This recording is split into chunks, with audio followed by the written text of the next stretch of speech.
Good morning, Year 4. It's me, Mrs. Shaw, and this is lesson 1 of our new book for reading skills for the next 2 weeks. So we've got 4 lessons this week and 4 lessons next week. You can go ahead and write the short date and vipers with the I circled, please.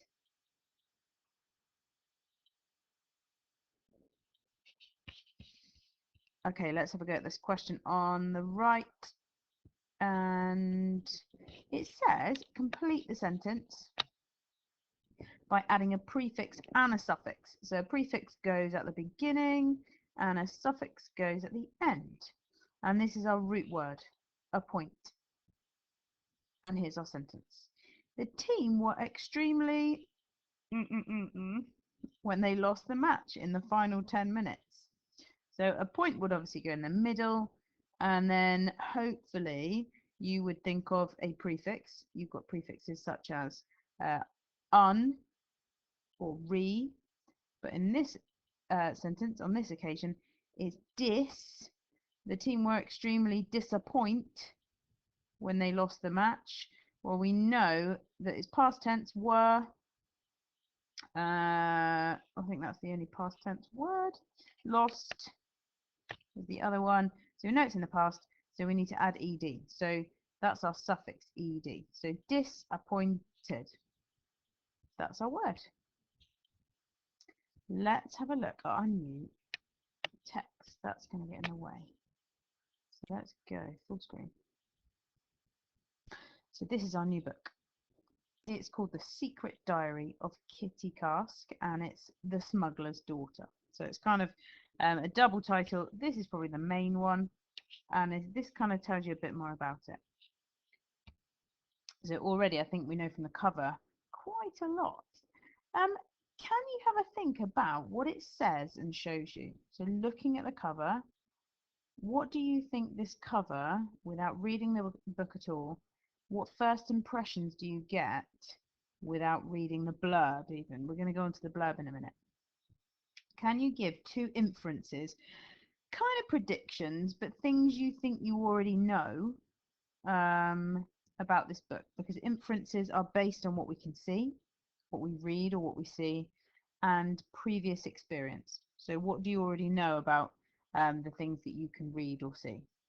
So I'd like you to have a couple of inferences in your book, and you can start with these stems here, which, or I think that, or I believe that.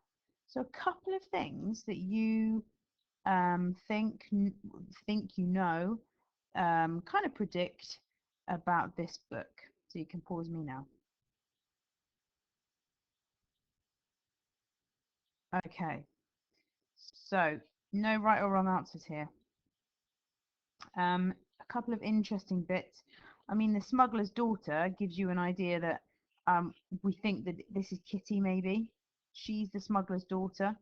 And this is her secret diary. So it might give you an idea of how the book is written and whose perspective it's written in. We've got the author, the illustrator, and this little circle here that says only the facts are true. Okay, so kind of maybe don't believe everything anyone else says, but believe it from this person here who might be actually there. So there might be some good juicy bits. I don't want to tell you much more. Let's go on. So, why have I got no question 2? Strange. We'll change that. 2. Now read the blurb. Make 2 more inferences. So, if we read this, I'd like you to think about 2 more things that now you might think, that you might predict, that you might think you know. So again, only the facts are true. Kitty Cask is a smuggler's daughter. Here is a world of secret caves, shipwrecks, coded messages, and even an attempted prison break. Kitty isn't supposed to be involved in her father's schemes, but she soon finds herself in the thick of the action, trying to stay one step ahead of the corrupt redcoats. Packed with fantastic facts and historical trivia, this secret diary is a real page-turner. Now, page-turner, you would expect that to be, you're reading it and you can't help but keep reading and turn those pages. So Have a think about this. Just two more inferences. It might be about Kitty. What does it mean when she's not involved but she ends up being involved? What does that say about her? What does it say about the kind of the book, what's going to happen when it says in the thick of the action, trying to stay one step ahead of the corrupt redcoats? So corrupt, we know, is they don't follow the rules, and they don't kind of do what they say everyone else should do. It doesn't matter that we don't know who the redcoats are just yet, but we know that probably there are some bad guys. So have a think. Two more inferences about what you kind of guess from this blurb. So you can pause me now.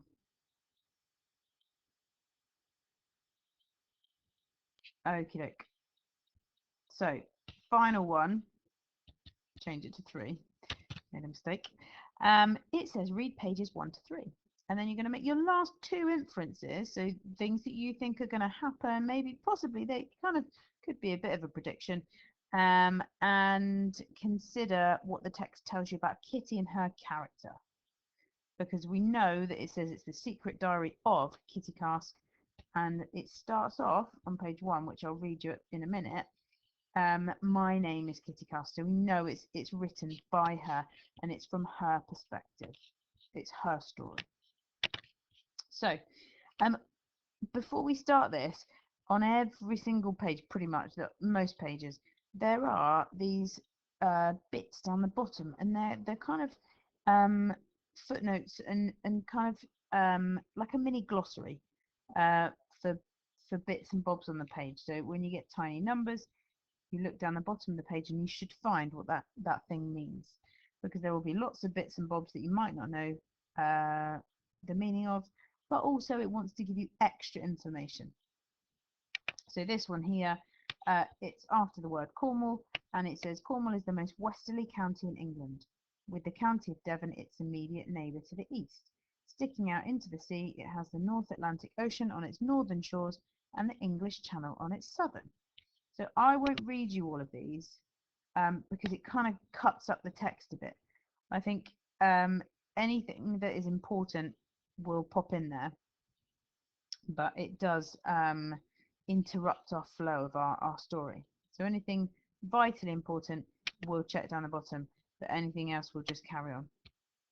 Okay, we've got a couple of these books in school, and obviously we're not going to get through all of it in our reading skills lessons. So if you like it and you would like to read more, then when we're back, feel free to ask one of our Year 4 teachers and they will get their hands on a copy for you. Okay, right, we're going to start and make our final 2 inferences. Day 1. My name is Kitty Karsk.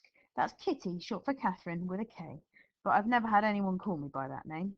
My home is in Cornwall, and that's one of a cluster of cottages clinging to the hillsides in the village of Minnock, where the river flows out into the English Channel.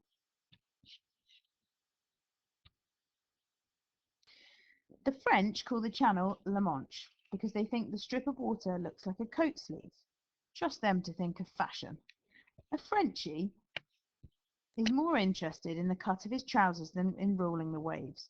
It'll always be the English Channel, because it's our sea, though calling it the Cornish Channel would be better still.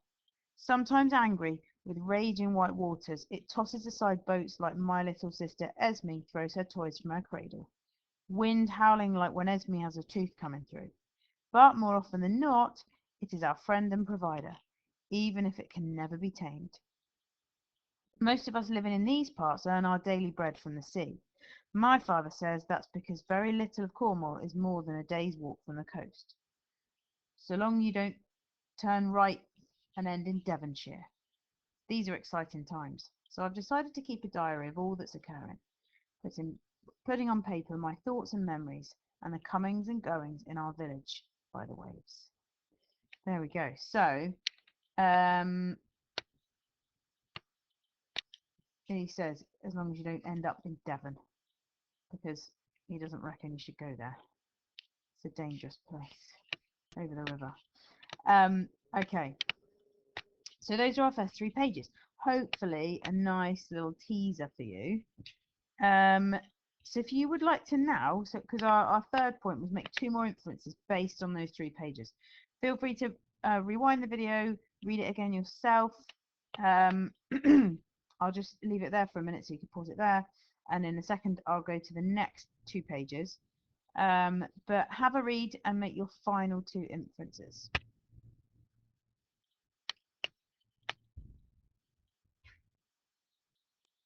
Okay, so hopefully you've got your kind of 6 things, possibly a couple of them might have been repeated in question 2 and 3, but hopefully you've got a good idea about what the book is going to be about, and we've had enough of a teaser for you to want to hear more.